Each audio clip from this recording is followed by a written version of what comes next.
Três irmãos saíram para uma aventura de barco, mas desapareceram sem deixar rastro, aparentemente engolidos pelas águas da costa australiana.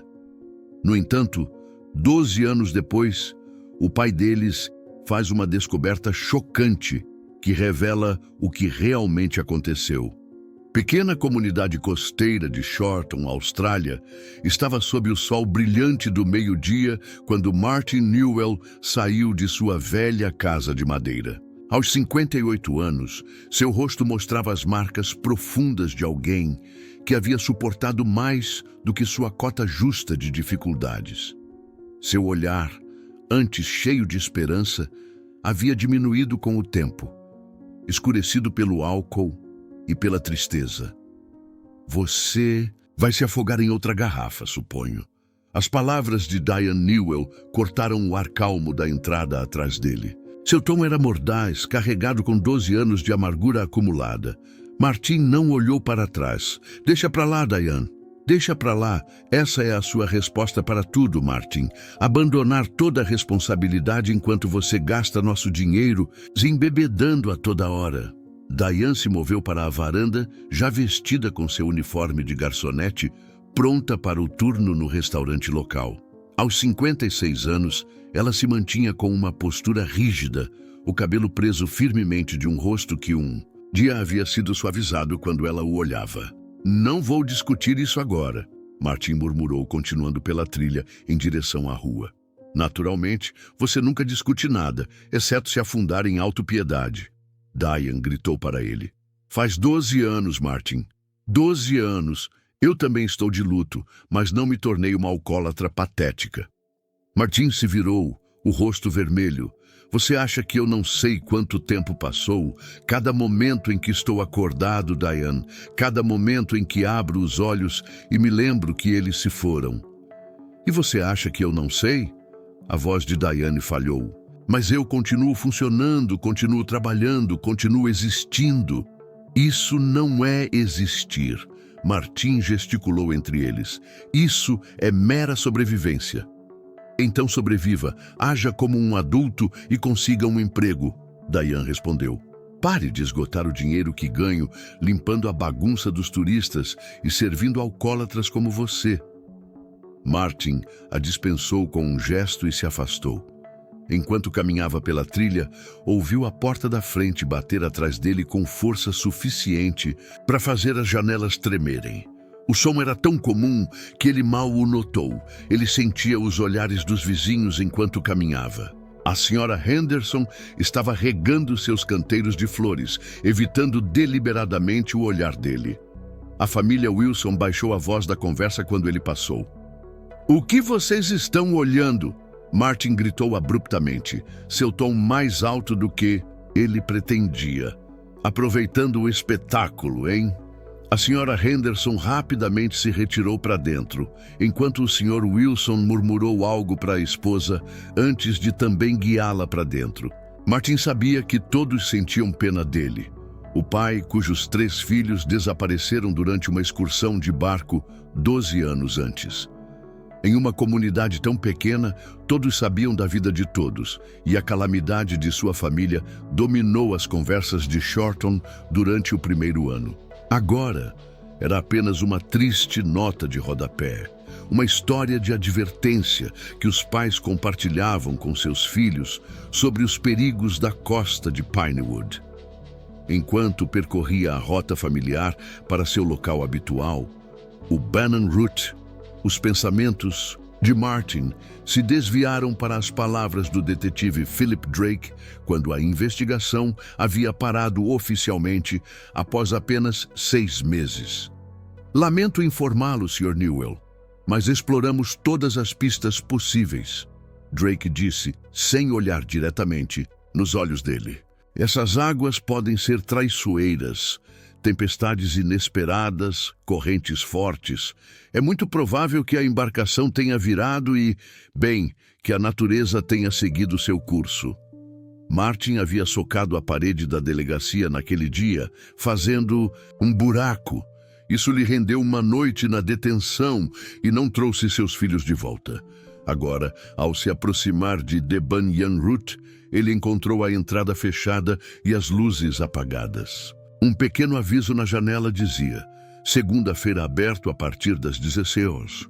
Droga, Martin murmurou, passando os dedos pelo cabelo prateado e ralo. Ele havia esquecido que dia era novamente. As bebidas já estavam embaçando os dias, noites em dias. Ele se dirigiu para o porto, considerando The Driftwood, outro estabelecimento que abria mais cedo. Seus pensamentos divagavam enquanto ele caminhava, lembrando-se da última vez que vira seus filhos. Izan, 25 anos e confiante, com o espírito aventureiro do pai. Olivia, 22, pensativa e sincera. E Sophie, 20, ainda carregando a juventude radiante em seu sorriso. Certifiquem-se de voltar para o jantar, ele havia gritado, enquanto eles se dirigiam para os cais. Izan guiando suas irmãs com aquele sorriso presunçoso. Sua mãe está fazendo seu assado especial. Voltaremos antes do anoitecer, pai. Ethan havia prometido, com seu chapéu de férias baixo sobre os olhos. Apenas uma rápida volta pela baía. Eles nunca mais voltaram. As memórias de Martin o haviam levado por um caminho errado, e ele percebeu que havia pegado a direção errada. Em vez de se aproximar de The Driftwood, ele se encontrava perto de uma pequena faixa de praia onde havia uma cabana de pescador desgastada, parcialmente escondida pela vegetação costeira. Algo na cabana despertou seu reconhecimento. Martin apertou os olhos, observando enquanto um homem trabalhava do lado de fora, consertando o que pareciam ser redes de pesca. O homem tinha uns 30 e poucos anos, bronzeado pelo sol e magro. Com um sobressalto, Martin percebeu quem era. Um dos amigos de Ethan, um jovem que frequentemente visitava sua casa para jantar, ocasionalmente até mesmo ficando para dormir quando sua própria situação doméstica era difícil. Por alguma razão, esse homem nunca havia aparecido durante a busca por seus filhos. Nunca havia oferecido ajuda ou informação. Nunca havia sequer comparecido à cerimônia memorial que haviam realizado um ano após o desaparecimento. Que estranho que Martin nunca tivesse notado essa ausência até agora. Martin hesitou. Então, decidiu se aproximar. O homem estava focado em sua tarefa, sem perceber a presença de Martin até que ele bateu em uma das vigas de madeira da pequena varanda da cabana. O homem levantou o olhar, a surpresa cruzando seu rosto, rapidamente seguida por algo que parecia estranhamente com medo. Desculpe, Martin disse, lutando para lembrar o nome do jovem. Você é amigo de Ethan, não é? Parece que esqueci seu nome. Ryan, o homem respondeu após uma pausa que se estendeu um pouco demais. Ryan Moran.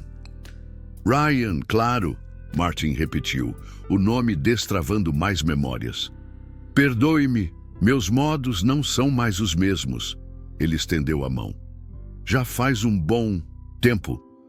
Ryan limpou a palma da mão em seus shorts antes de apertar a mão de Martin em um aperto que não era firme nem acolhedor. É verdade.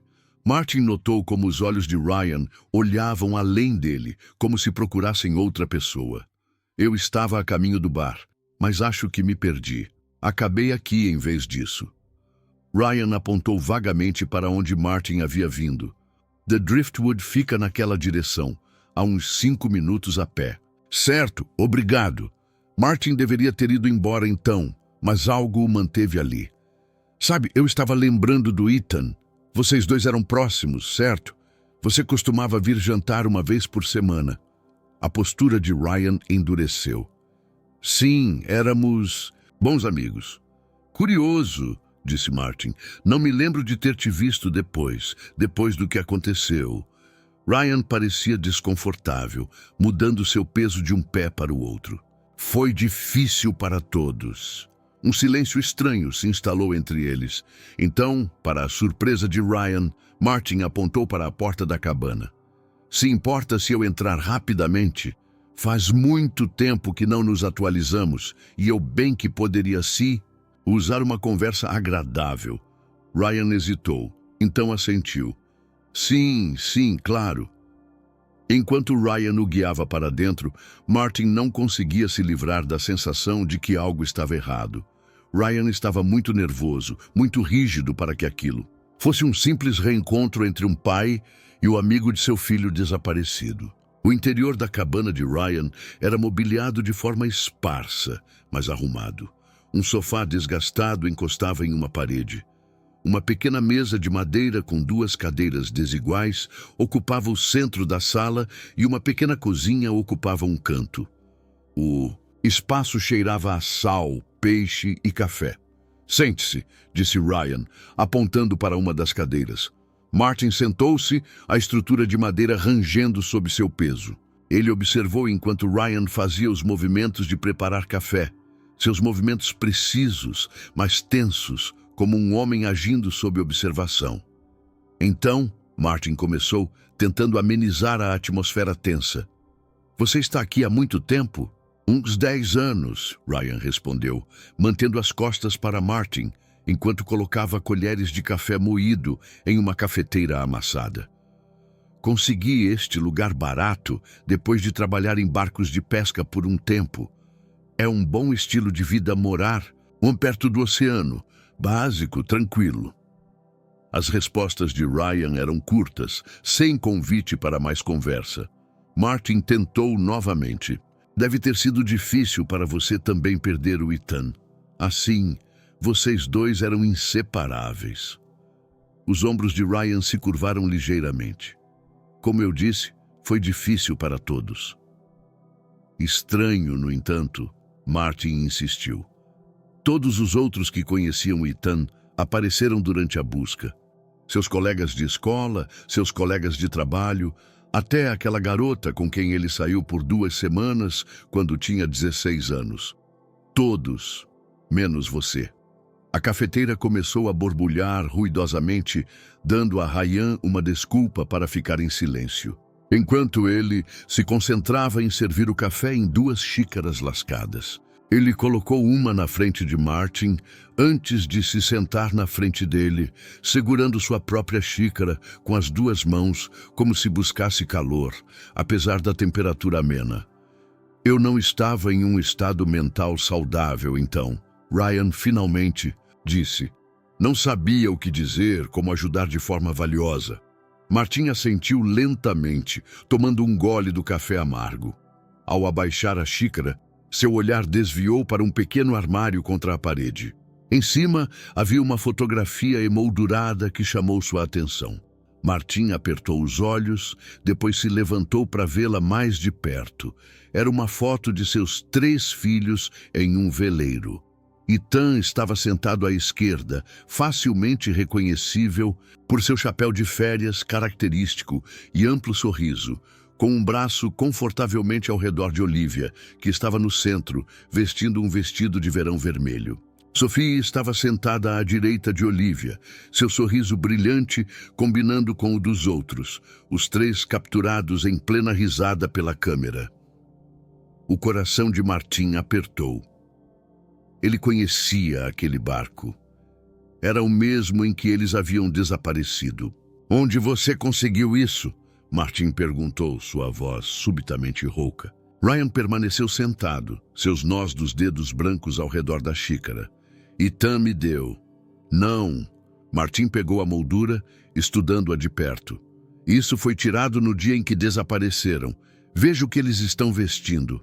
Esta é exatamente a mesma roupa em que foram dados como desaparecidos. Ele se virou para encarar Ryan. Você estava presente naquele dia? Os olhos de Ryan desviaram para a porta, depois de volta para Martin. Eu tirei a foto. Você. Martin colocou a moldura cuidadosamente, uma sensação fria se instalando em seu estômago. Você estava com eles quando desapareceram? Ryan. Não disse nada, mas sua respiração havia acelerado. 12 anos, disse Martin, sua voz perigosamente calma. Há 12 anos eu tenho existido no purgatório, sem saber o que aconteceu com meus filhos. E você estava lá. Você viu o que aconteceu e nunca disse uma palavra? Não é assim, Ryan protestou fracamente. Martin atravessou o pequeno quarto em 2 passadas, agarrando Ryan pelo colarinho e o levantando. O café derramou pela mesa quando a xícara de Ryan virou. Então, como é? Martin rosnou, o rosto a centímetros do de Ryan. Diga-me agora, ou juro por Deus que eu mesmo te arrastarei para a delegacia. Você não entende, Ryan ofegou, sem resistir ao aperto de Martin. Eles vão me eliminar se eu falar. Quem vai? Quem são eles? Martin exigiu. A resistência de Ryan desmoronou. Solte-me e eu revelarei tudo. Martin o soltou com um empurrão e Ryan cambaleou contra a parede. Por um momento, Martin pensou que o jovem pudesse sair correndo, mas em vez disso, Ryan afundou de volta em sua cadeira, a cabeça entre as mãos. Começou alguns meses antes de eles desaparecerem. Ryan começou, sua voz mal acima de um sussurro. Ethan e eu tínhamos um acordo com alguns pescadores indonésios. Eles deixavam pacotes no mar, e nós os pegávamos no veleiro e os transportávamos para Secluded Tall Point. Alguém nos encontraria lá para buscá-los. Que tipo de pacotes? Martin perguntou, embora já suspeitasse da resposta. Drogas. Ryan admitiu. Contrabandeadas da Indonésia. Eram para algumas gangues de motociclistas aqui em Shorton, mas a entrega acontecia no ponto. Os punhos de Martin se cerraram ao seu lado. Você envolveu meu filho no contrabando de drogas. Ryan levantou o olhar, um brilho de desafio em seus olhos. Não fui eu. Ethan era quem conhecia os motociclistas. Ele me procurou porque eu tinha experiência em navegação. Ele me pediu para ensinar.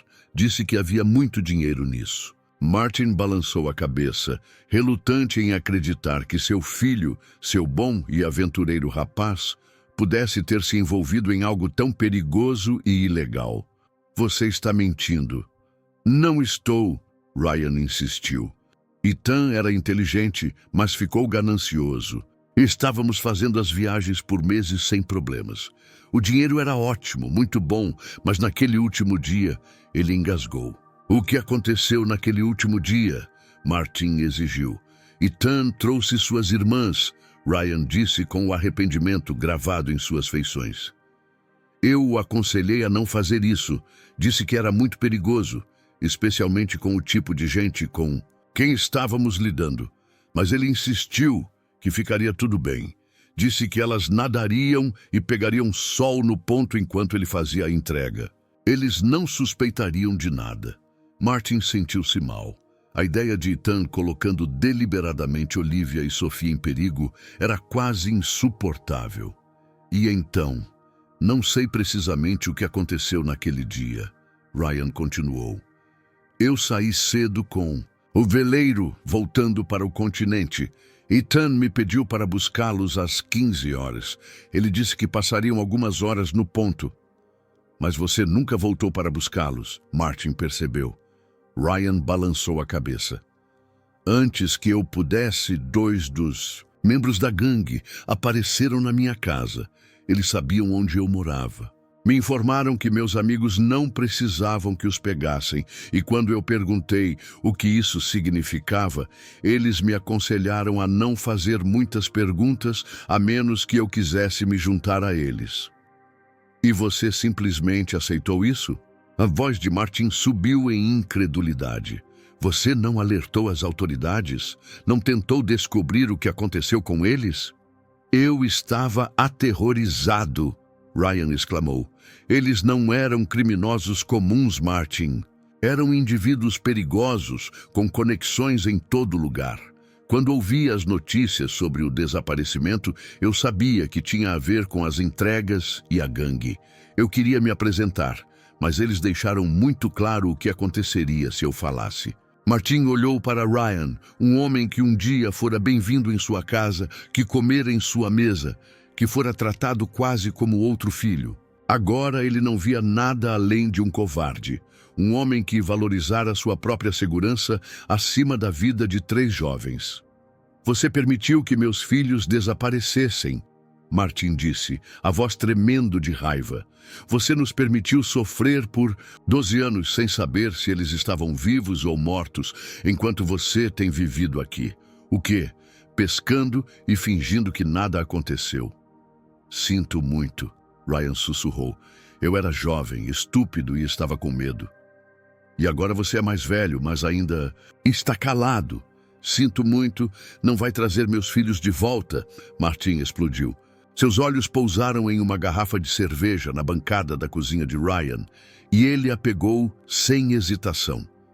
Você é desprezível. Enquanto Martin se dirigia para a porta, Ryan se levantou. Por favor, Martin, não vá à polícia. Se você for, eles saberão que eu te contei algo. Eles virão atrás de mim. Você devia ter pensado nisso há 12 anos. Martin respondeu friamente. Você é um covarde, Ryan Moran, um maldito covarde. Com isso, Martin abriu a porta e saiu, deixando Ryan parado no meio de sua cabana, cercado pelos restos de seus segredos. Martin se afastou da cabana de Ryan, sua mente girando com o que acabara de aprender.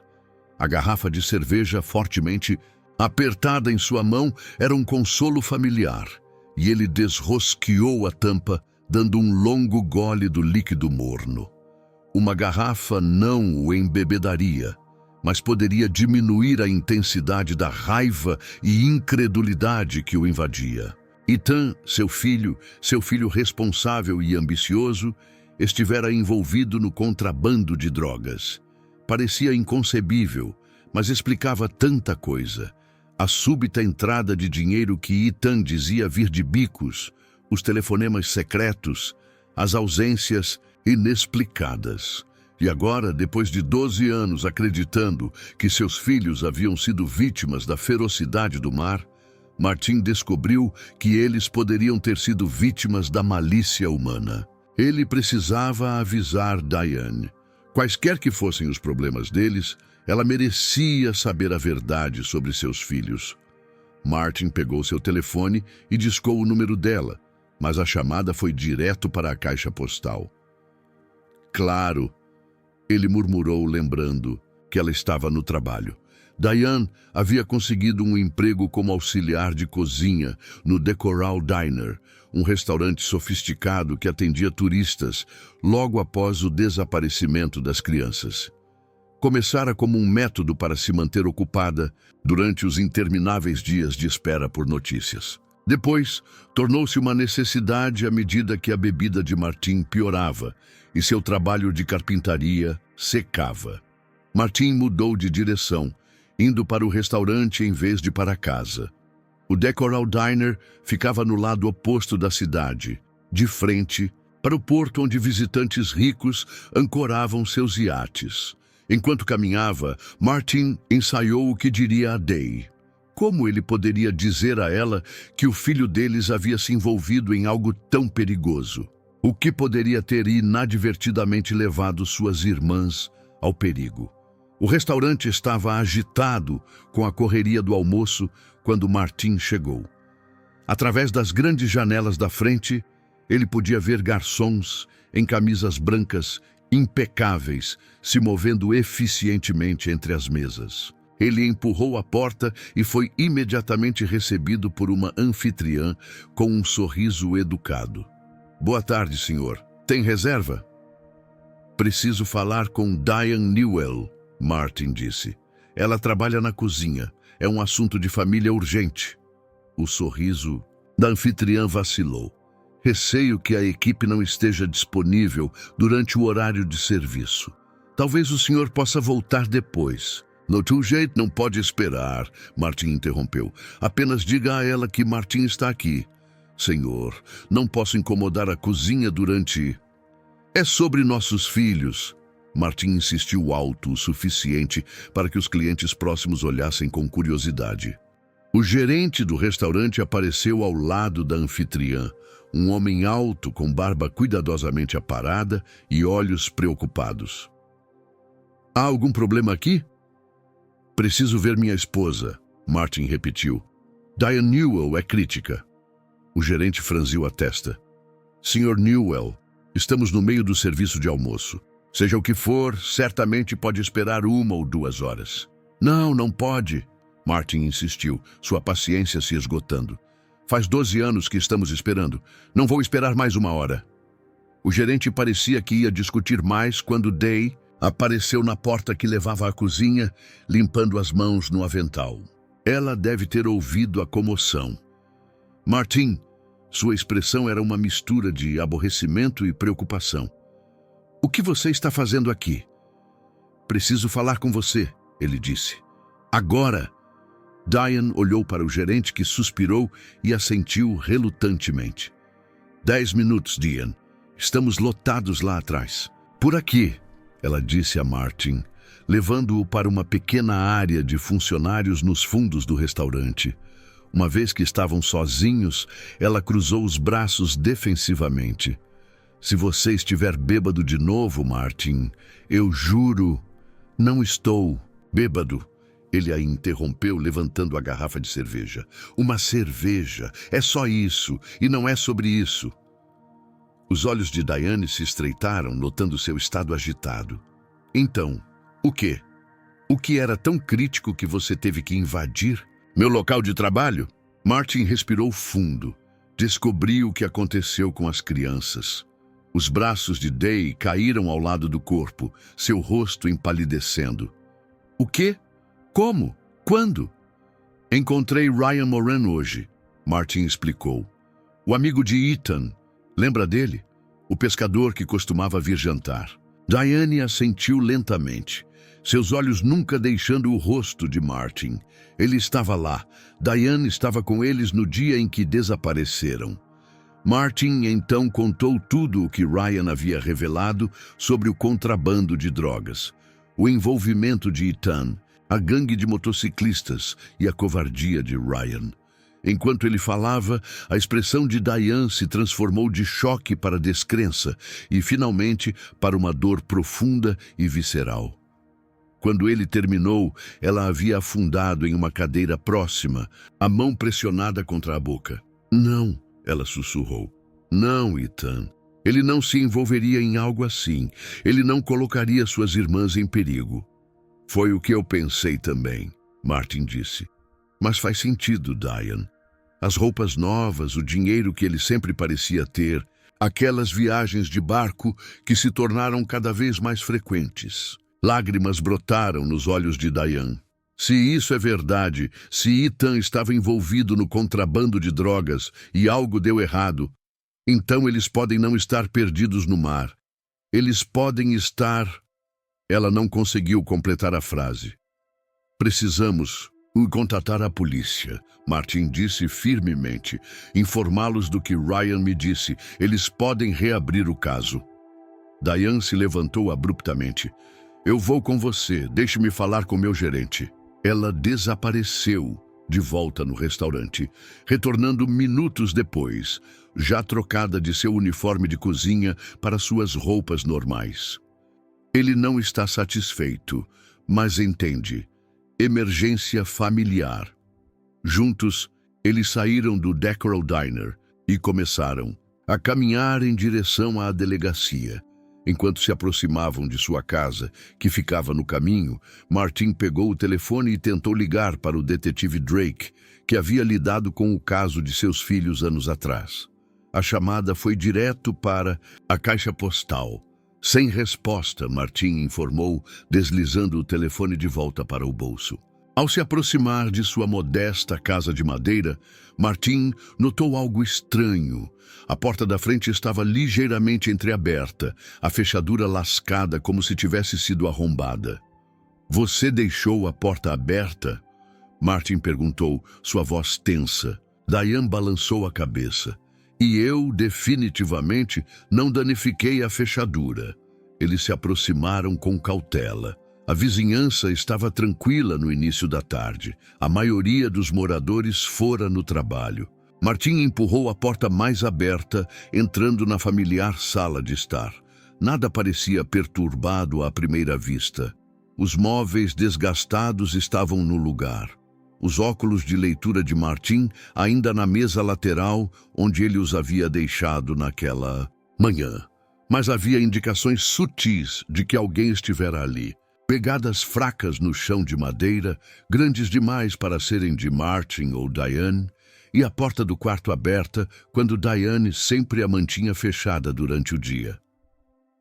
Alguém esteve em nossa casa, Diane sussurrou, agarrando o braço de Martin. Deveríamos alertar a polícia.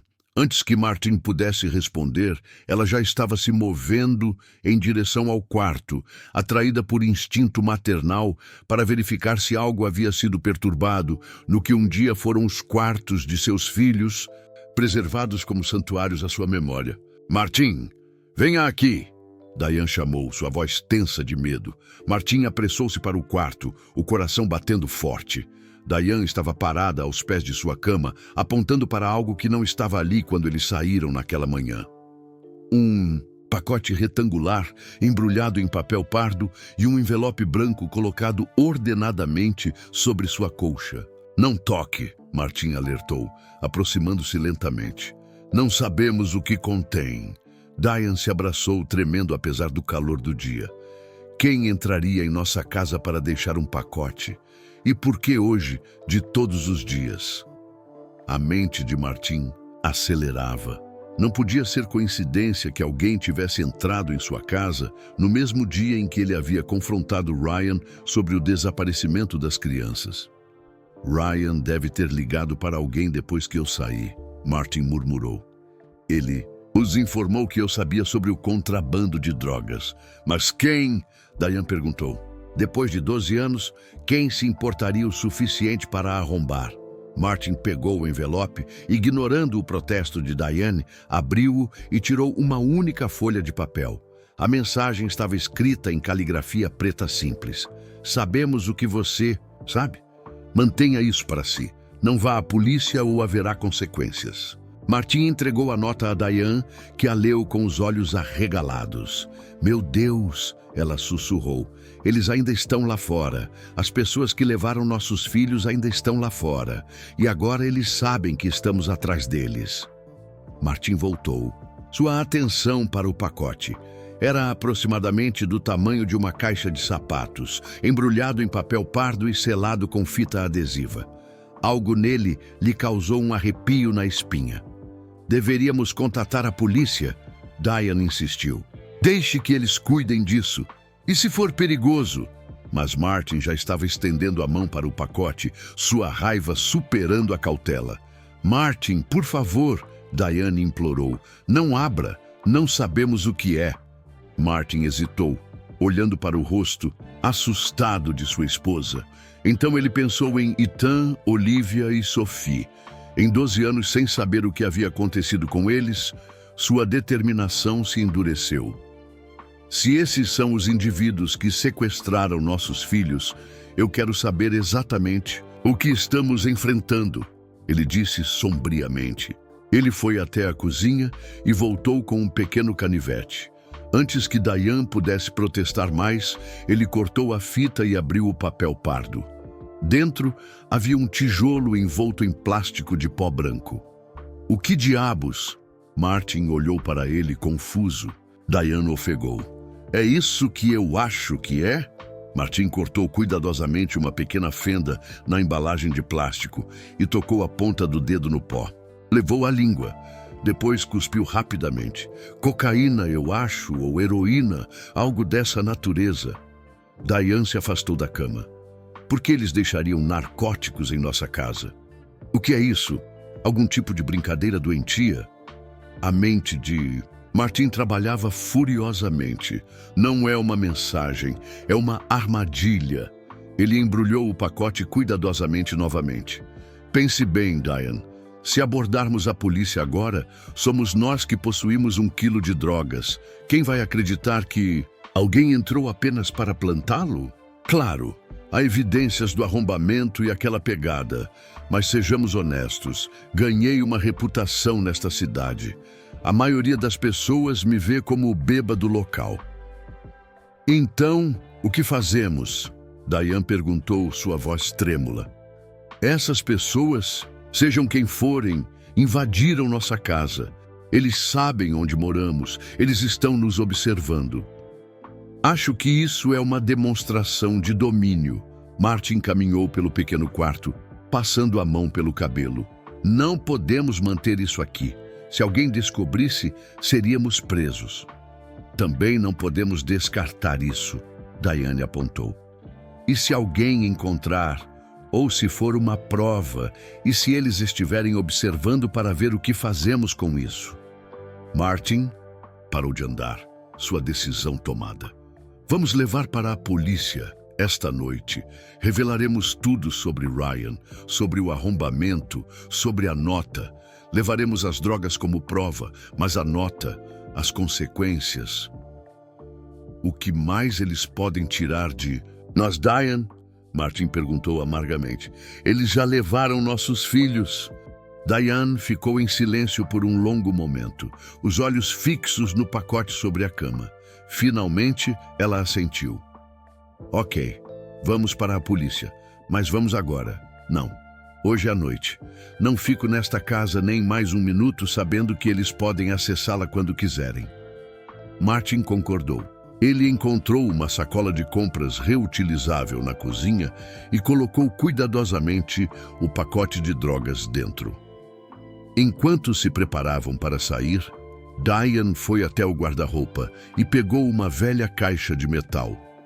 Ela a destravou e tirou um pequeno revólver, a velha arma do papai, ela explicou, vendo a expressão surpresa de Martin. Eu a mantive carregada para o caso.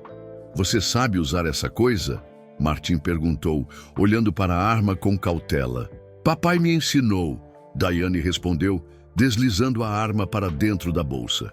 Esperemos que eu não tenha que demonstrar. Eles saíram da casa, Martin carregando a bolsa com as drogas, Diane apertando sua bolsa com força. O carro deles estava estacionado na garagem. Um velho Toyota que já vira dias melhores, mas ainda funcionava confiavelmente. Martin guardou a bolsa no porta-malas e eles entraram, ambos escaneando a rua tranquila em busca de qualquer sinal de vigilância. Direto para a delegacia, Martin disse enquanto ligava o motor. Sem paradas, sem desvios. Dea sentiu seus nós dos dedos brancos enquanto ela apertava a bolsa. Enquanto eles se afastavam de casa, nenhum falou.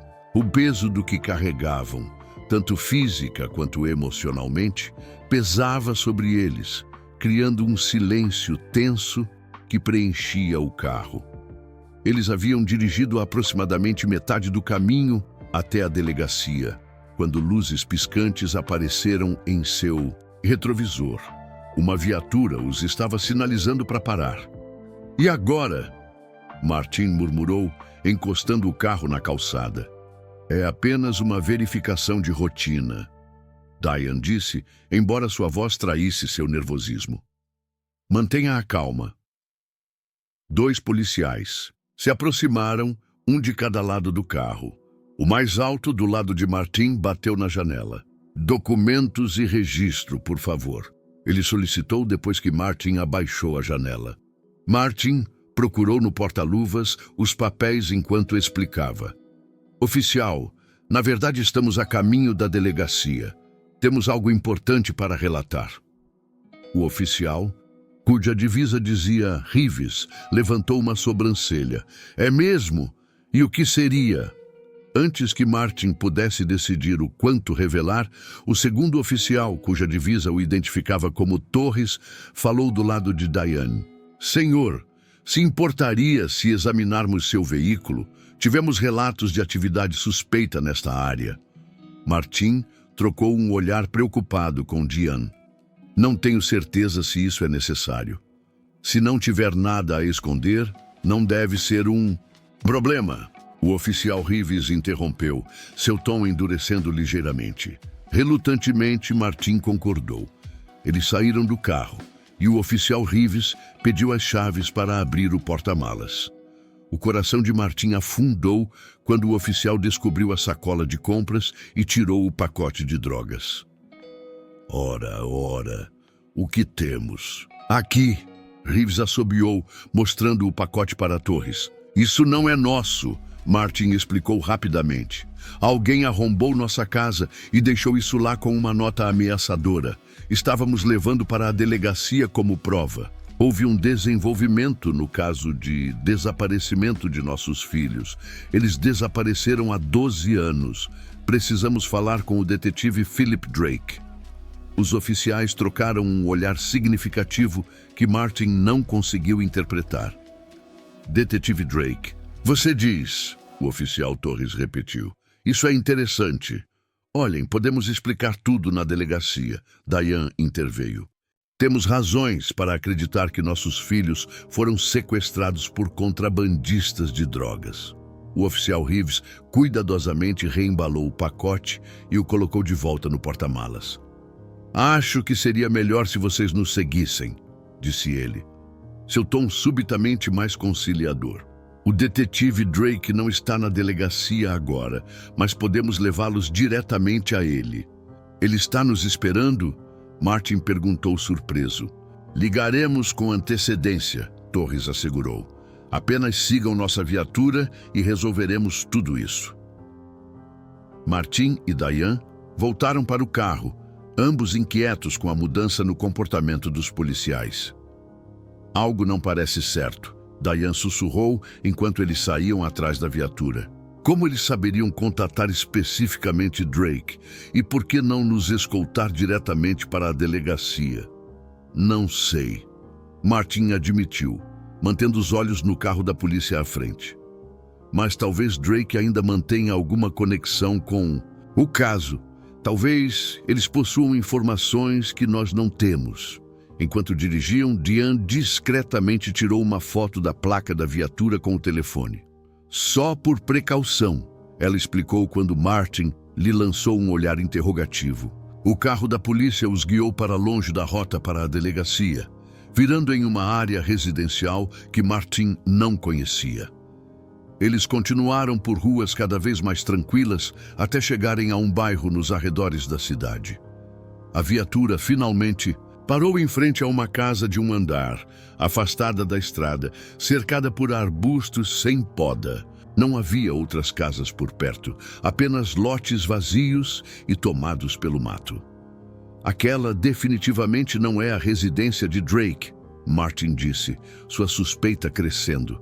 Eu sei onde ele mora, no empreendimento Bayside, ou pelo menos onde ele costumava morar. Isso não é, Jan concordou. Eu o vi no mercado por aquela área, uma vez. A viatura parou e os oficiais saíram. Martin permaneceu no carro com o motor ainda ligado, as mãos apertadas no volante. Martin, sussurrou Diane com urgência. Acho que precisamos ir. Tenho um pressentimento muito ruim. Antes que Martin pudesse decidir, os oficiais se aproximaram, um de cada lado de seu carro. Martin abaixou a janela apenas ligeiramente desta vez. Esta é a casa do detetive Drake? Ele perguntou, sabendo muito bem que não era. Saia do veículo, Sr. Newell, ordenou o oficial Reeves, seu comportamento amigável completamente desaparecido. Ambos, agora. O coração de Martin disparou. Não acho que vamos voltar para a delegacia. E antes que ele pudesse terminar, o oficial Reeves quebrou o punho pela janela parcialmente aberta, enviando estilhaços de vidro voando para dentro. No mesmo movimento, ele enfiou a mão e destravou a porta, abrindo-a. Martin! Diane gritou enquanto o oficial Torres fazia o mesmo do lado dela. Martin tentou lutar, mas o oficial Reeves desferiu um soco poderoso em sua têmpora, deixando-o atordoado. Através da visão embaçada, ele viu Day lutando com Torres, alcançando desesperadamente a bolsa, onde a pistola estava guardada. Torres a atingiu fortemente no rosto, e ela desabou em seu assento, inconsciente. Diane! Martin rugiu, avançando, enquanto o mundo girava ao seu redor. Através da névoa, seus olhos se fixaram no rosto do oficial. Tempo suficiente para notar uma tatuagem distinta atrás da orelha do homem. Junto com um antigo orifício de brinco no lóbulo, e outro onde uma perfuração na sobrancelha estivera 1 dia. Então Reeves bateu novamente, um golpe forte na nuca de Martin. O chão parecia inclinar-se sob ele enquanto a escuridão subia. A última coisa que sentiu foi o puxão áspero de mãos o arrastando para fora do carro, seus membros moles, inúteis, recusando-se a responder às suas ordens silenciosas e desesperadas para lutar. Quando Martin recuperou a consciência, seus sentidos retornaram um por um. Primeiro veio a dor latejante em sua cabeça, depois o cheiro de poeira e mofo, seguido pela consciência de que estava deitado sobre uma superfície dura. Seus pulsos e tornozelos amarrados com algo que apertava sua pele quando ele tentava se mover, forçou os olhos a abrirem, piscando até que sua visão clareasse o suficiente para avaliar seus arredores. Ele estava no que parecia ser uma velha cabana, deitado em uma cama de metal com um colchão fino e manchado. A luz entrava por uma pequena janela, iluminando partículas de poeira flutuando no ar. Pela janela, ele podia ver uma paisagem de falésias vermelhas, rios e densa mata. Inconfundivelmente, a região de Pinewood, mais longe de Shorton. Martin testou suas amarras apenas para descobrir que elas apertavam dolorosamente a cada movimento. Ele parou de lutar e, em vez disso, chamou com a voz rouca. "Olá? Tem alguém aí? Diane?" Não houve resposta. Nenhum sinal de sua esposa em qualquer lugar da pequena cabana. O medo por sua segurança enviou uma onda de adrenalina através dele e ele chamou novamente. Mais alto desta vez. "Quem quer que sejam, apareçam. Onde está minha esposa?" A porta da cabana rangeu ao se abrir e 3 homens entraram. 2 deles eram os policiais impostores, Reeves e Torres, agora vestidos com coletes de couro gastos, marcados com um logotipo que Martin não reconheceu.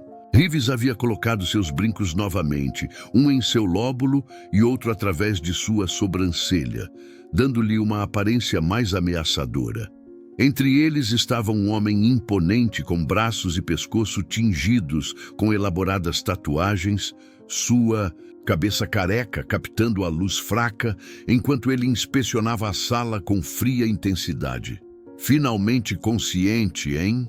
disse o homem tatuado, sua voz surpreendentemente suave para sua aparência intimidante. "Você tem uma cabeça resistente, Sr. Newell." Torres aqui estava preocupado que eu o tivesse atingido com muita força. "Onde está minha esposa?" Martin exigiu, tensando-se contra suas amarras. "E meus filhos, o que vocês fizeram com eles?" O homem tatuado riu. Um som desprovido de humor, direto ao ponto. "Aprecio isso. Sua esposa está segura por enquanto. Quanto aos seus filhos, bem, essa é uma narrativa mais longa. Vocês não são policiais!" Martin explodiu, olhando furiosamente para Reeves e Torres. "Vocês são os motociclistas que Ryan mencionou, certo? Os contrabandistas de drogas."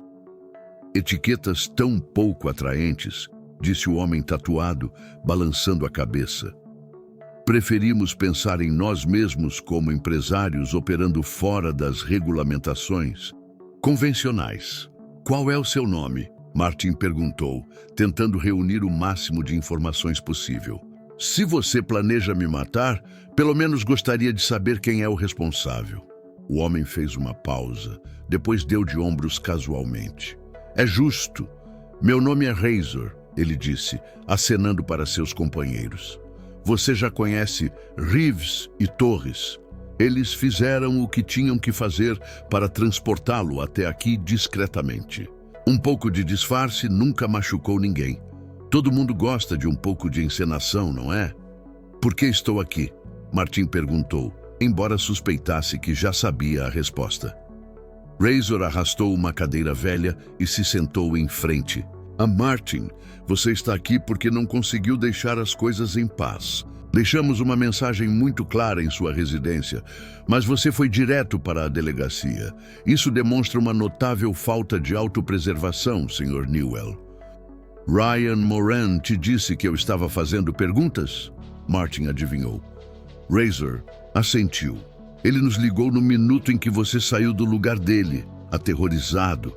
Ele disse que você sabia tudo sobre a operação de 12 anos atrás e planejava procurar a polícia. Ryan sempre foi um garoto obediente.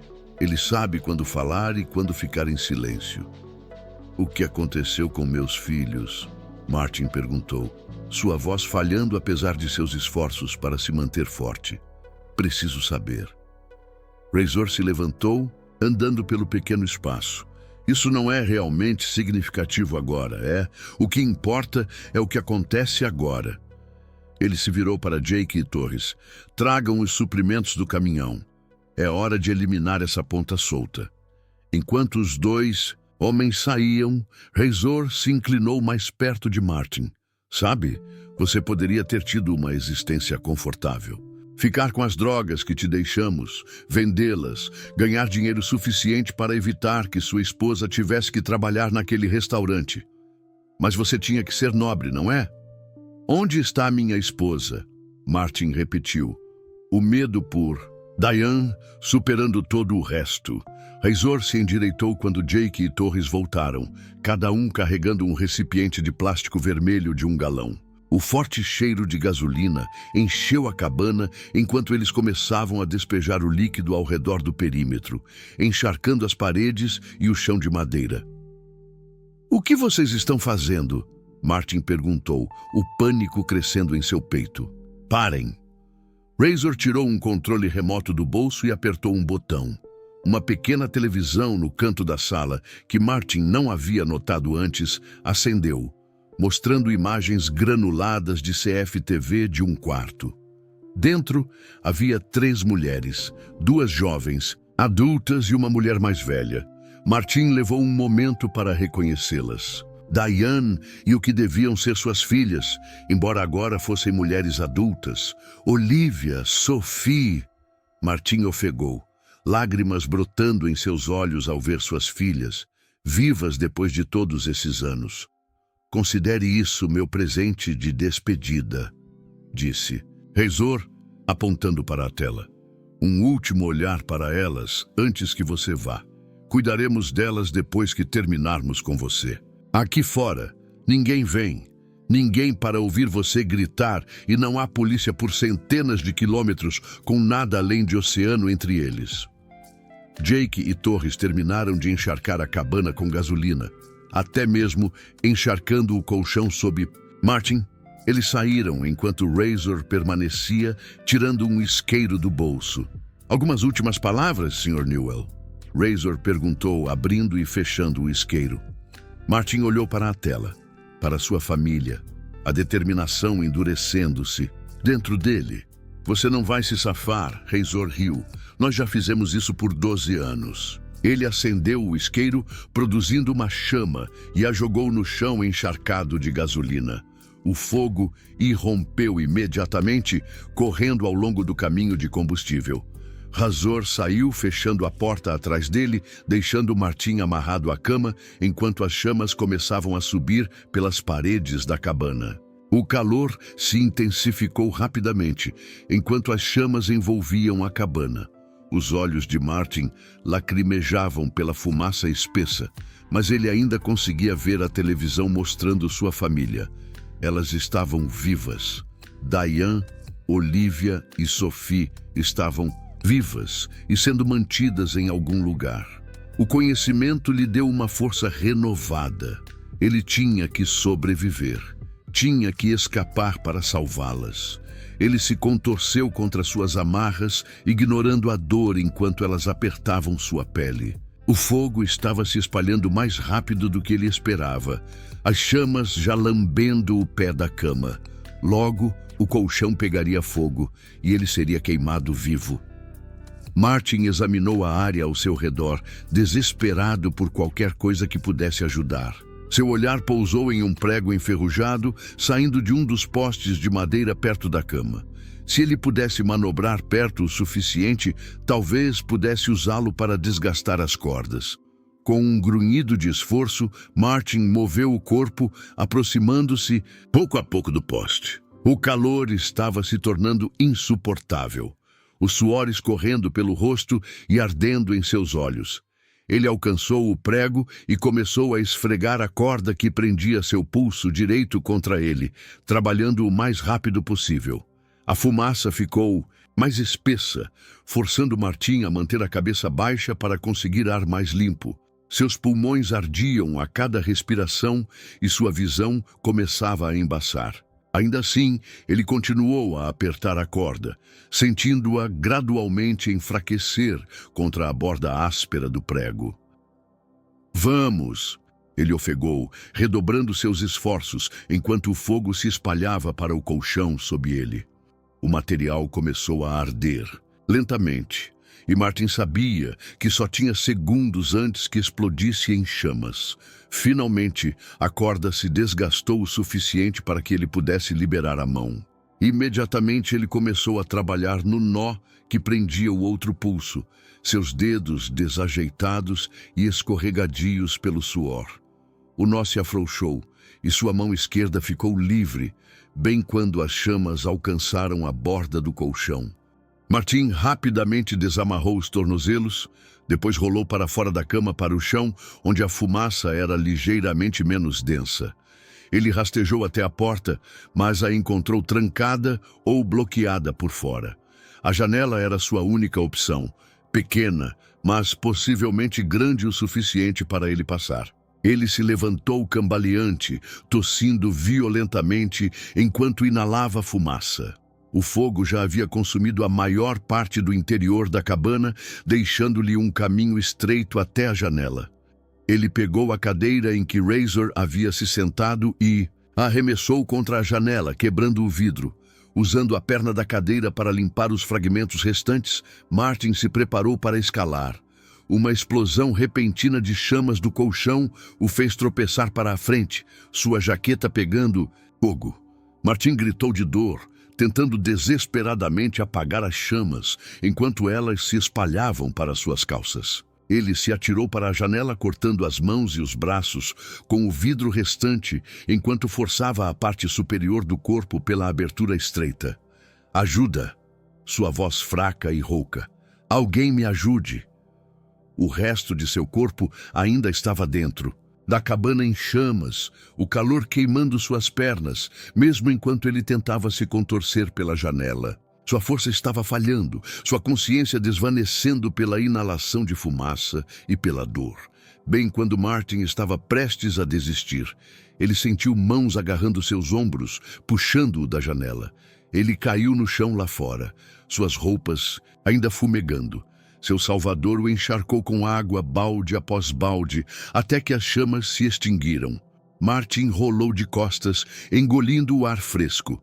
Através da visão embaçada, ele distinguiu a figura parada sobre ele. Um homem idoso com pele escura e feições calejadas, descalço e vestido com roupas simples. "Obrigado", Martin conseguiu dizer entre as tosses. O homem se ajoelhou ao seu lado, examinando as queimaduras de Martin com um olhar crítico. "Queimaduras graves", disse ele, seu inglês com forte sotaque. "Requerem tratamento ou infectarão." Martin lutou para se sentar, fazendo uma careta de dor por suas queimaduras. "Quem é você? Como me encontrou?" "Hassan", o homem respondeu, apontando para si mesmo. "Indonésio. Vi fogo. Vim ajudar."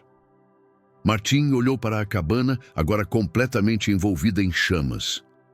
"Aqueles homens têm minha família, minha esposa e filhas. Preciso encontrá-las." Hassan balançou a cabeça. "Primeiro tratamos queimaduras. Se feridas ficarem pretas, depois supurar então infecção, você morre. E se você morrer, família nunca saberá que você tentou." A lógica simples disso penetrou no pânico de Martin. Ele assentiu fracamente, permitindo que Hassan o ajudasse a se levantar e o guiasse até uma velha caminhonete estacionada a pouca distância. Enquanto se afastavam da cabana em chamas, Martin notou que estavam profundamente no deserto de Pinewood, cercados por falésias vermelhas e mata rasteira. Eles estavam longe de Shorton, possivelmente até mesmo em uma das inúmeras ilhas ou penínsulas que pontilhavam a costa de Pinewood. "Para onde vamos?" Martin perguntou, cada palavra dolorosa em sua garganta danificada pela fumaça. Rio. Hassan respondeu simplesmente. Água limpa, boa para queimaduras. Martin queria protestar, insistir em que começassem imediatamente a procurar sua família, mas sabia que Hassan estava certo. Ele não poderia ajudar ninguém em sua condição atual. Melhor recuperar alguma força primeiro, depois formular um plano. Eles dirigiram por cerca de 15 minutos antes de chegarem a uma clareira perto de um rio. A água parecia limpa e fresca, uma visão bem-vinda para a pele ardente de Martin. Hassan o ajudou a sair do caminhão e descer até a margem do rio. Molhe na água, Hassan instruiu. Eu preparo o remédio. Martin entrou cuidadosamente no rio, suspirando de alívio quando a água fresca cobriu sua pele queimada. Ele permaneceu ali enquanto Hassan se ocupava reunindo materiais, folhas de eucalipto que ele amassava entre as mãos e casca de árvore do chá.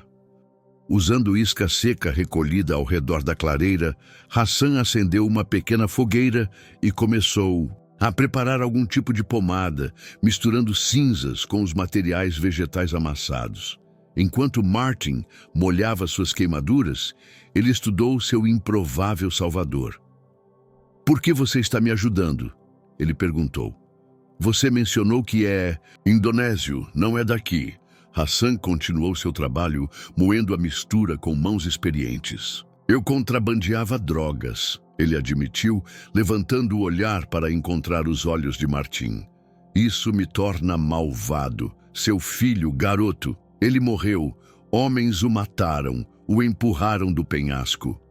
Ele apontou para um penhasco distante que dominava o rio. Rio tem muitos crocodilos lá. Ouvi que você é o pai. Talvez salvá-lo restaure um pouco disso. Martin o encarou, choque e dor o inundando. Então, eles o mataram. Hassan assentiu solenemente. Há muito tempo eu testemunhei, não impedi. Este é meu castigo agora. Você estava envolvido no tráfico de drogas? Martin perguntou, tentando entender a conexão com Razor e seus homens. Por muitos anos, seu filho e amigo ajudaram, Hassan confirmou. Meu país queria pena de morte lá. Não posso voltar. Não era minha intenção. Eu parei de traficar drogas. Homens das drogas me procuraram. Queriam me matar. Eu me escondi por muito tempo. Martin saiu do rio, sua mente acelerada. Como você sabia que eu estava aqui? Você, por acaso, viu o fogo? Hassan aplicou sua pomada em uma tira de pano limpo. Outro garoto, amigo de muito tempo, me contatou, pediu ajuda. Eu morava aqui na ilha do outro lado. Vi fumaça e fogo. Consegui água do rio para você e ajudei. Ryan ligou para você? Martin perguntou incrédulo. Mas ele é quem disse a Razor que eu sabia sobre as drogas. Hassan assentiu, enquanto começava a tratar as queimaduras de Martin, aplicando a pomada nas piores áreas e as envolvendo com as tiras de tecido. Sim, ele com medo disse a homens maus sobre você. Então sentiu culpa, me ligou para te observar. Martin sibilou quando a pomada ardeu em sua pele em carne viva, mas a dor rapidamente deu lugar a uma sensação refrescante. Então Ryan me traiu para se proteger, então tentou me ajudar por remorso. Pessoas complicadas, Hassan disse, simplesmente fazem coisas ruins, depois tentam coisas boas. Enquanto Hassan terminava de tratar as queimaduras, a mente de Martin se voltou para sua família. Vê-las naquela tela, mais velhas, mas inconfundivelmente sua Diane, sua Olivia, sua Sophie, havia reacendido uma esperança que ele pensava estar extinta há muito tempo. Mas Hassan havia confirmado que Izan estava morto, assassinado pelos traficantes e seu corpo jogado no rio infestado de crocodilos.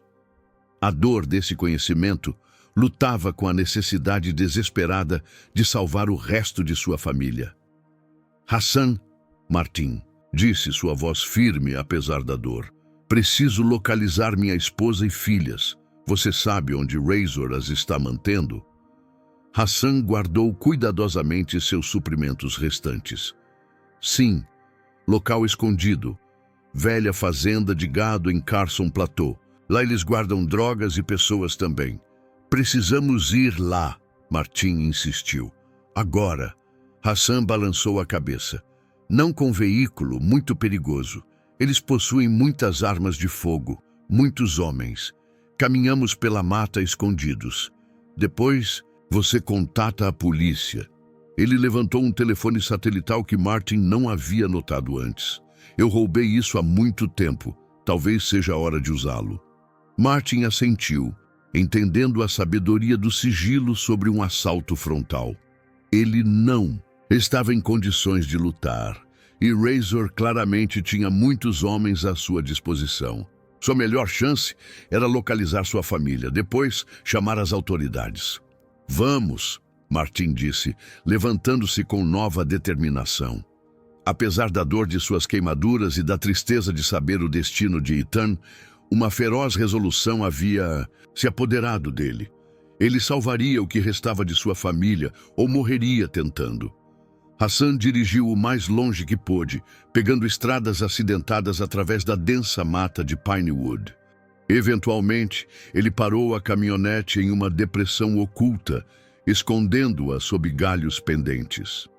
Continuamos a pé daqui, ele sussurrou, sinalizando para Martin segui-lo.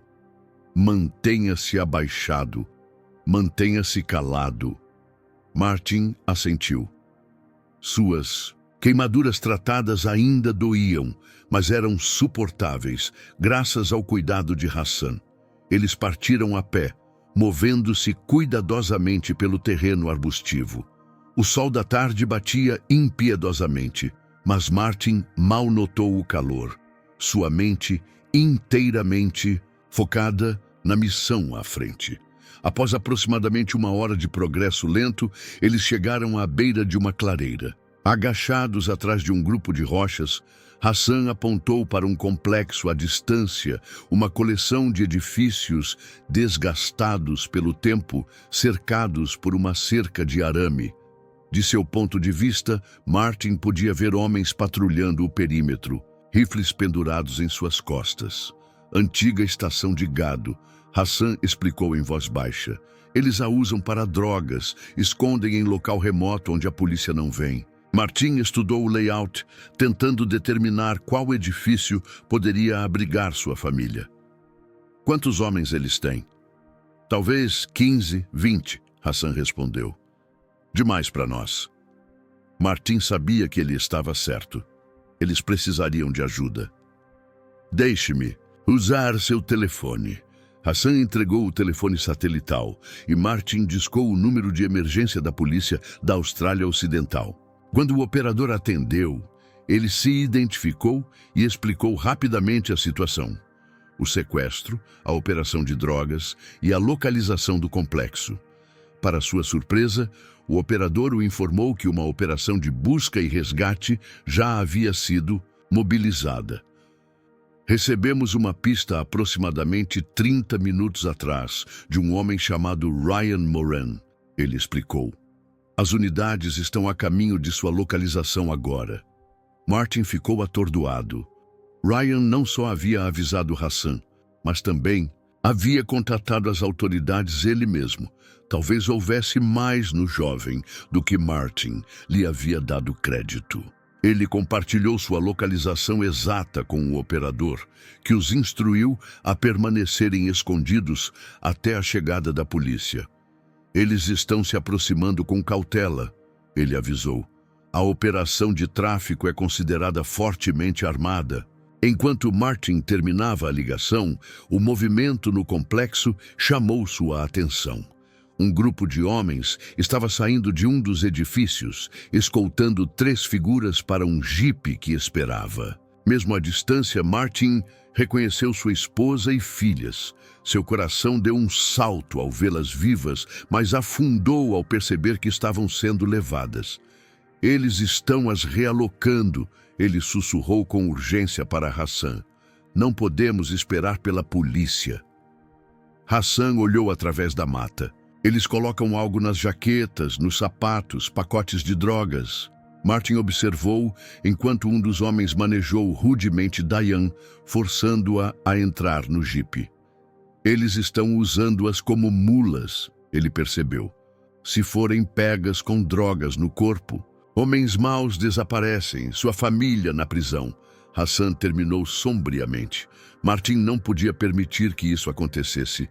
Precisamos segui-las. Eles voltaram para a caminhonete de Hassan e partiram, pegando uma rota paralela para evitar serem vistos. Martin manteve o jipe à vista enquanto ele viajava por uma estrada de terra, indo mais fundo no Planalto. Eventualmente, ele parou em uma pequena clareira onde outro veículo estava esperando. Um SUV preto com janelas fumê. Martin e Hassan estacionaram a uma distância segura e continuaram a pé, aproximando-se o suficiente para observar sem serem detectados. Eles observaram, enquanto os traficantes forçavam Diane, Olivia e Sophie a vestirem jaquetas e sapatos carregados com pacotes de drogas escondidos. Quando Diane resistiu, um dos homens agarrou Sophie pelos cabelos, pressionando uma arma em sua têmpora. Cumpra nossas instruções ou sua filha morre. O homem ameaçou alto o suficiente para Martin ouvir. Seu marido já está morto. Ninguém virá resgatá-la. Martin cerrou os punhos, cada fibra de seu ser gritando para que ele avançasse e protegesse sua família. Mas tal ação seria suicídio e provavelmente mataria a todos. Ele se forçou a permanecer escondido, continuando a observar enquanto os traficantes se preparavam para transferir sua família para o SUV que os esperava. Bem quando a entrega estava prestes a ser feita, o som distante de rotores de helicóptero rompeu o silêncio. Todos na clareira congelaram, olhando para o céu. 2 helicópteros da polícia apareceram sobre o cume, um indo diretamente para sua posição, o outro continuando em direção ao complexo. O caos eclodiu. Os traficantes sacaram suas armas, atirando descontroladamente no helicóptero que se aproximava enquanto corriam para completar a transferência. Martin viu Razor sair do jipe, gritando ordens para seus homens. Através de seu telefone satelital, Martin podia ouvir o operador da polícia fornecendo atualizações. Unidades terrestres estavam convergindo em ambas as localizações, coordenando com os helicópteros para uma batida simultânea. "Eles estão levando minha família!" Martin gritou para o telefone enquanto um dos homens de Razor começava a arrastar Diane, Olivia e Sophie para um terceiro veículo que havia aparecido na beira da clareira. A polícia estava ocupada com o grupo principal de traficantes, sem perceber que 3 reféns estavam sendo levados. Martin tomou uma decisão em fração de segundo. "Hassan, precisamos bloquear aquele caminhão. É nossa única chance." Hassan assentiu, entendendo imediatamente. Eles correram de volta para a caminhonete e Hassan ligou o motor, dirigindo diretamente para a clareira. Ele desviou do tiroteio entre a polícia e os traficantes, mirando diretamente no caminhão que estava prestes a levar a família de Martin. A caminhonete colidiu com a lateral do caminhão, bem quando o traficante estava forçando Olivia a entrar, no banco de trás. O impacto fez o homem perder o equilíbrio, dando a Martin a chance de saltar do veículo de Hassan e derrubar o homem no chão. Eles lutaram ferozmente, a força superior do traficante quase dominando Martin. Anos de dor e raiva alimentaram a determinação de Martin enquanto ele imobilizava o homem, desferindo golpe após golpe até que seu oponente ficasse imóvel. "Papai!" Uma voz trêmula atravessou a fúria de Martin. Ele levantou o olhar para ver Olivia olhando para ele, seus olhos arregalados de incredulidade e esperança. "Olivia!" Ele ofegou, levantando-se e puxando a filha para seus braços. Ela se sentia tão diferente da jovem em suas memórias, mais alta, mais magra, mais forte de alguma forma, mas inconfundivelmente sua filha. Sophie foi a próxima, correndo para se juntar ao abraço. É realmente você?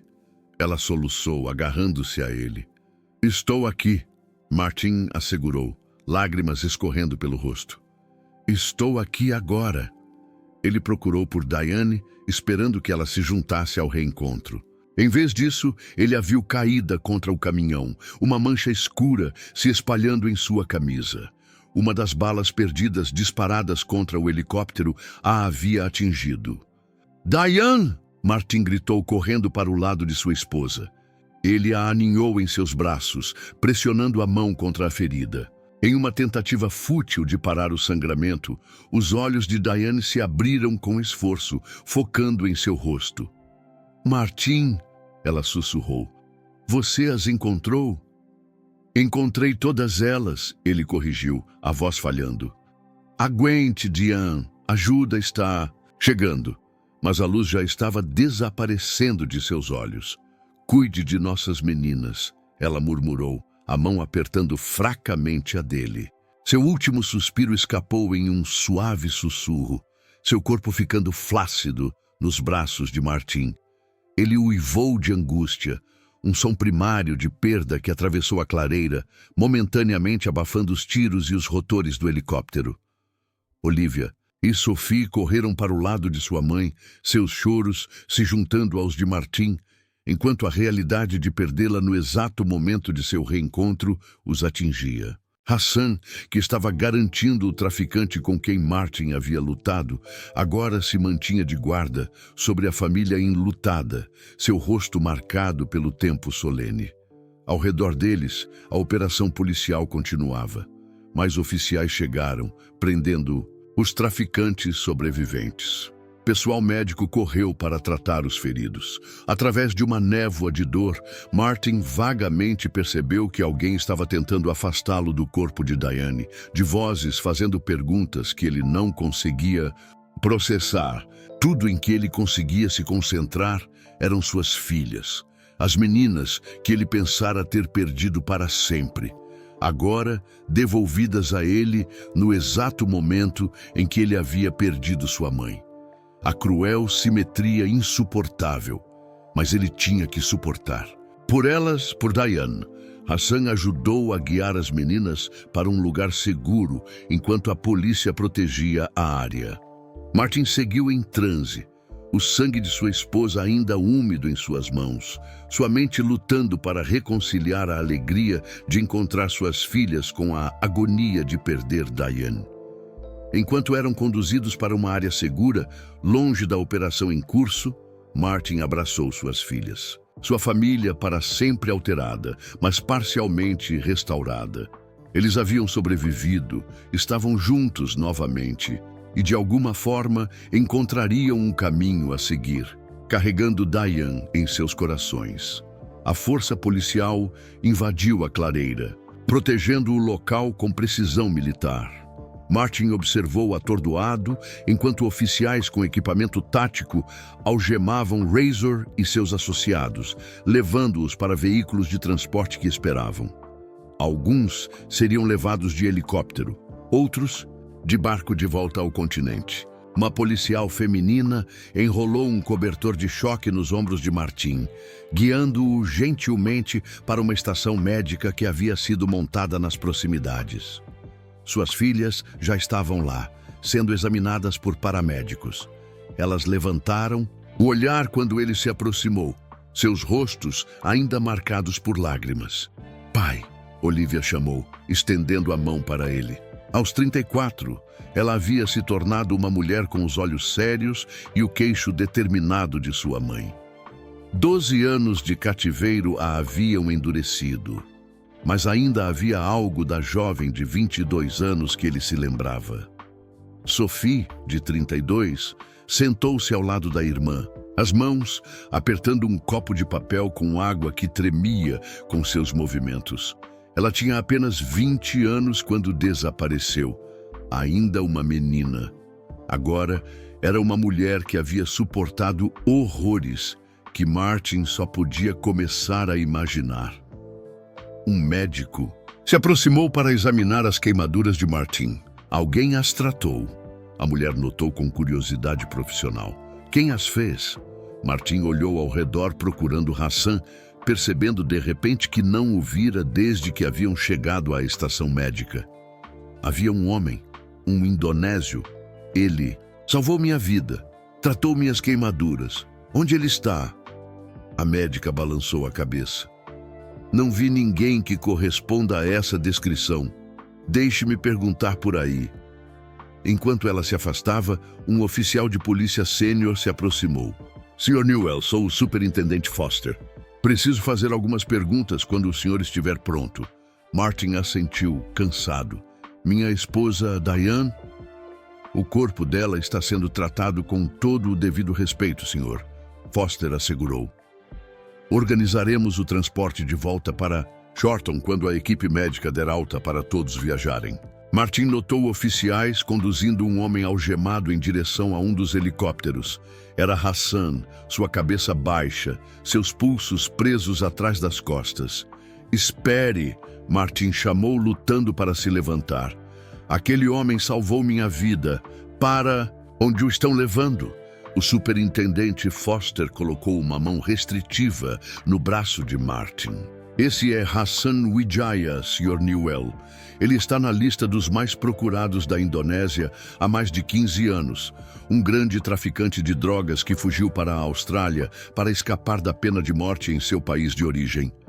Nós o procuramos há muito tempo, mas ele me resgatou, Martin protestou.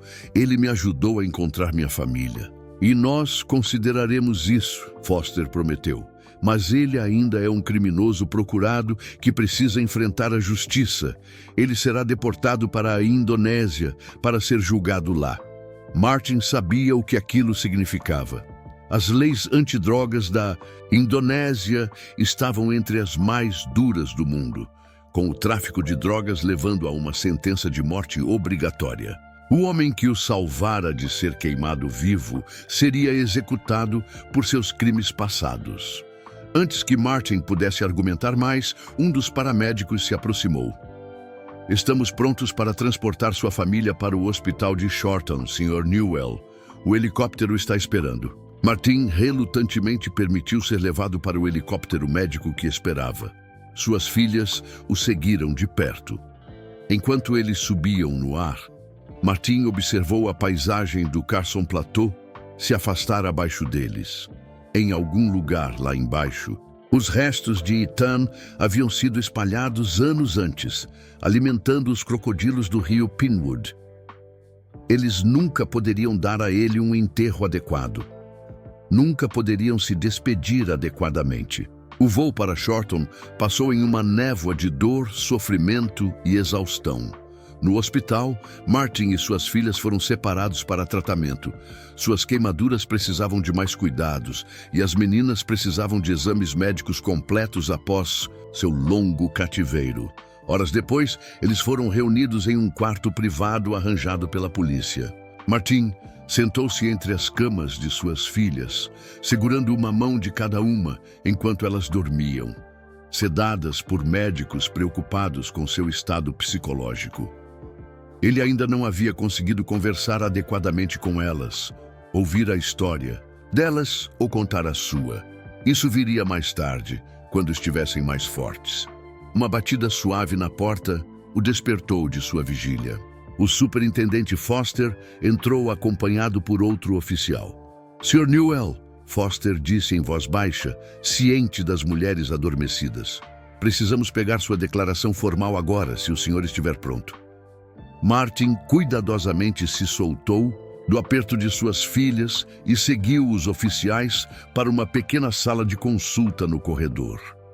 Lá, ele relatou todo o seu encontro com Ryan, a descoberta das drogas em sua casa, o sequestro pelos falsos policiais, seu resgate por Hassan e, finalmente, o confronto na clareira que resultou na morte de Diane. E o detetive Drake? Martin perguntou quando terminou seu relato. Eu tentei contatá-lo quando tudo isso começou. Onde ele está? Foster e o outro oficial trocaram olhares. O detetive Drake renunciou à força há 3 anos, explicou Foster. houve uma investigação interna sobre alegações de negligência e possível corrupção em vários casos, incluindo o desaparecimento de seus filhos. Ele saiu antes que a investigação fosse concluída. Você está dizendo que ele estava envolvido com Razor e a operação de tráfico?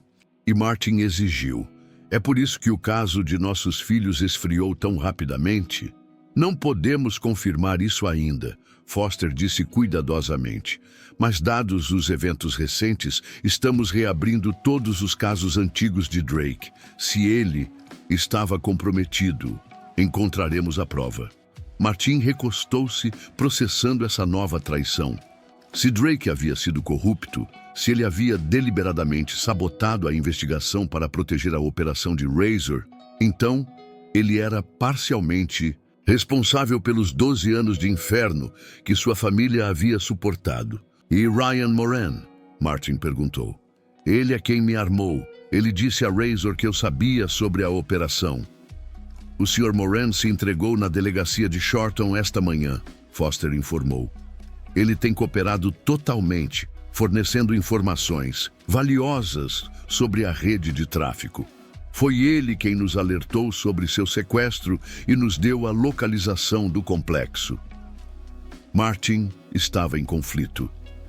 Ryan o havia traído com Razor, mas também havia tentado salvá-lo, contatando tanto Hassan quanto a polícia. Quero falar com ele. Martin decidiu. Isso pode ser arranjado. Foster concordou. Mas não esta noite. O senhor precisa descansar. E nós precisamos terminar de processar os suspeitos que já prendemos. Martin voltou para o quarto de suas filhas, sua mente girando com tudo o que havia aprendido. Ele se ajeitou novamente na cadeira entre as camas, montando guarda enquanto elas dormiam, com medo de que pudessem desaparecer novamente se ele fechasse os olhos. Eventualmente, a exaustão o venceu e ele deslizou para um sono inquieto cheio de sonhos de cabanas queimando, rios infestados de crocodilos e o rosto de Diane, enquanto a vida se esvaía de seus olhos. Na manhã seguinte, Martin e suas filhas foram transferidos para um quarto mais confortável no hospital de Shorton. A polícia havia providenciado para que um psicólogo estivesse presente quando as meninas estivessem prontas para falar sobre sua aprovação. Enquanto tomavam um café da manhã simples fornecido pelo hospital, havia um silêncio constrangedor entre eles. 12 anos de separação criando um abismo que nenhum deles sabia como cruzar. Não consigo acreditar que você nos encontrou, Olivia finalmente disse, quebrando o silêncio. Tínhamos perdido a esperança há anos. Martin colocou sua xícara de café. Nunca parei de procurar. Não, é sério, disse Sophie, que mal havia falado desde o resgate. Levantou o olhar de sua torrada intocada.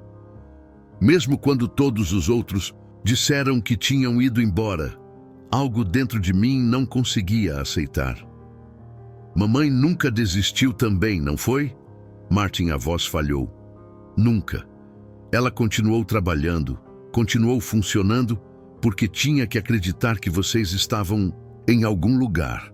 E agora ela se foi, Sophie sussurrou, lágrimas brotando em seus olhos, bem quando nos reunimos. Martin se moveu para sentar na beira da cama de Sophie, aconchegando-a em seus braços enquanto ela começava a soluçar. Olivia se juntou a eles, os três se abraçando em dor compartilhada.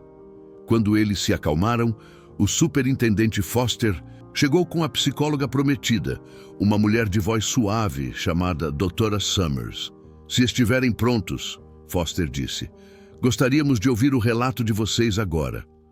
As meninas trocaram olhares e depois assentiram.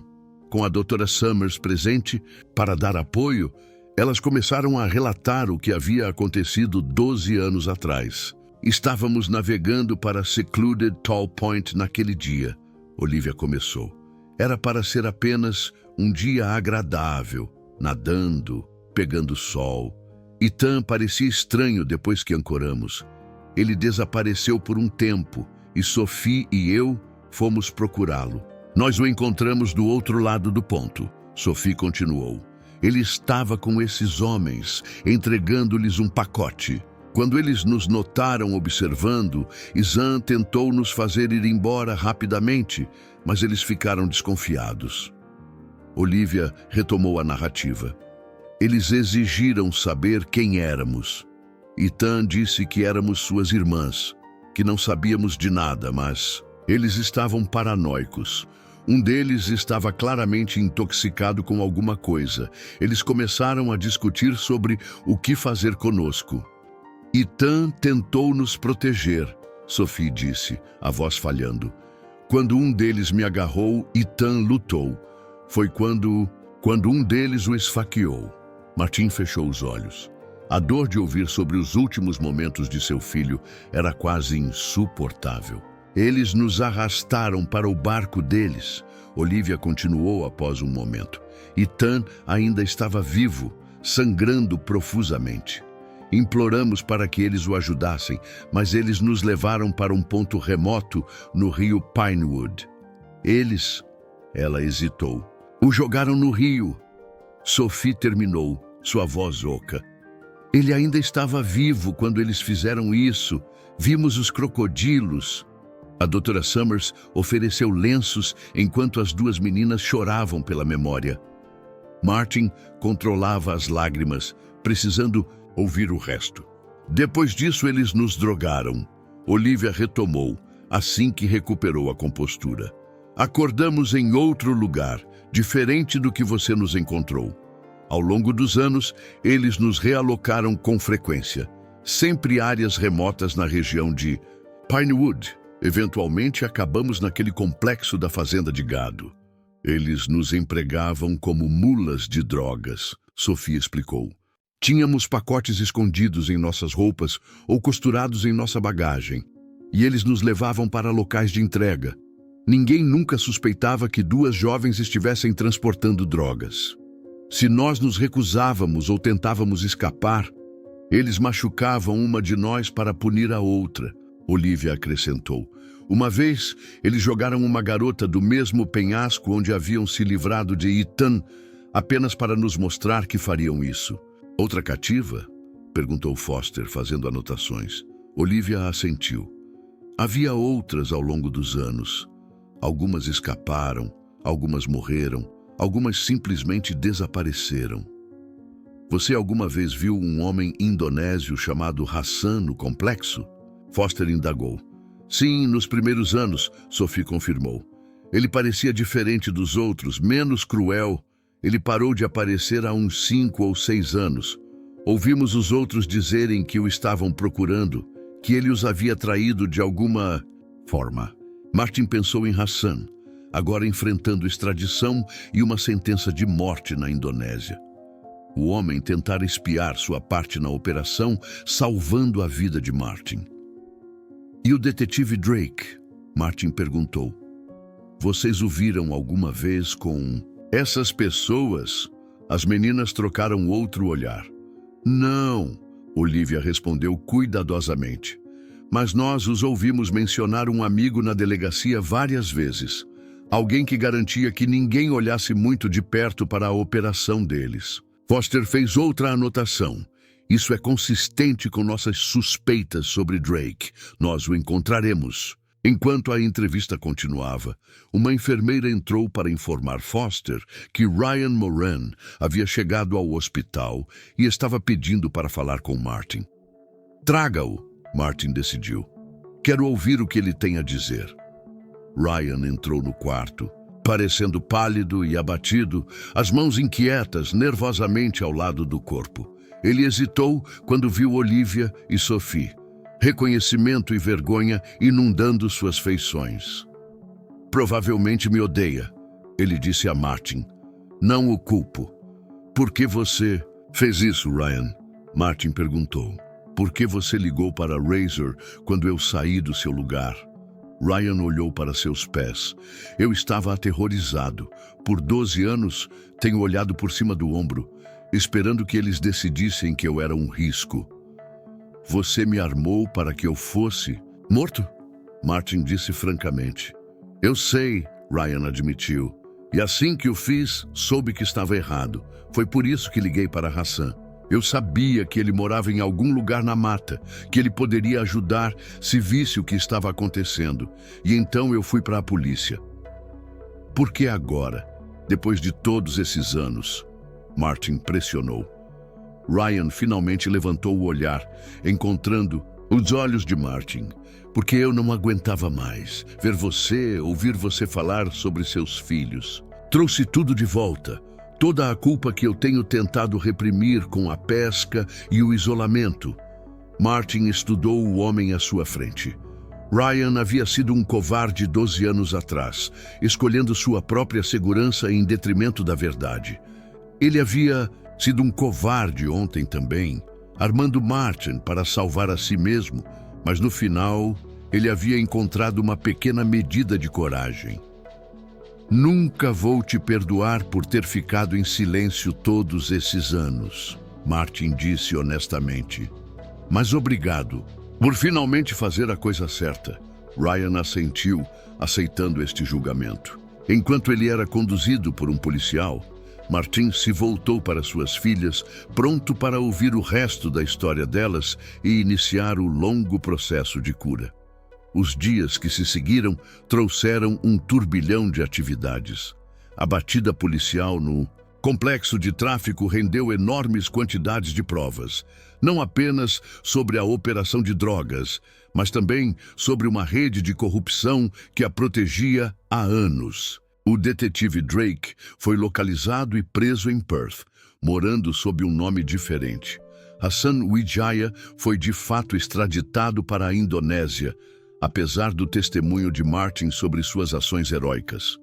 O governo australiano, no entanto, apresentou um pedido formal de clemência às autoridades indonésias, citando sua cooperação e assistência no resgate de reféns. O funeral de Day foi realizado uma semana após o resgate, com o que parecia ser toda a população de Shorton comparecendo.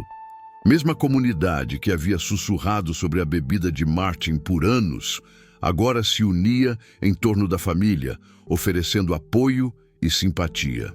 Enquanto estavam de pé ao lado do túmulo de Diane, Martin, com um braço em volta de cada uma de suas filhas, fez uma promessa solene. Serei o pai que vocês merecem agora. Eu as protegerei. Eu as ajudarei a reconstruir suas vidas. Eu lhes darei tudo o que precisarem. Nós só precisamos de você, papai, Olivia disse, encostando-se em seu ombro, sóbrio e presente. Vocês me têm, Martin garantiu, para sempre. Mais tarde, na tranquilidade de sua casa, um lar que ainda carregava vestígios de Diane em cada canto, eles se sentaram juntos na sala de estar, cercados por fotografias de tempos mais felizes.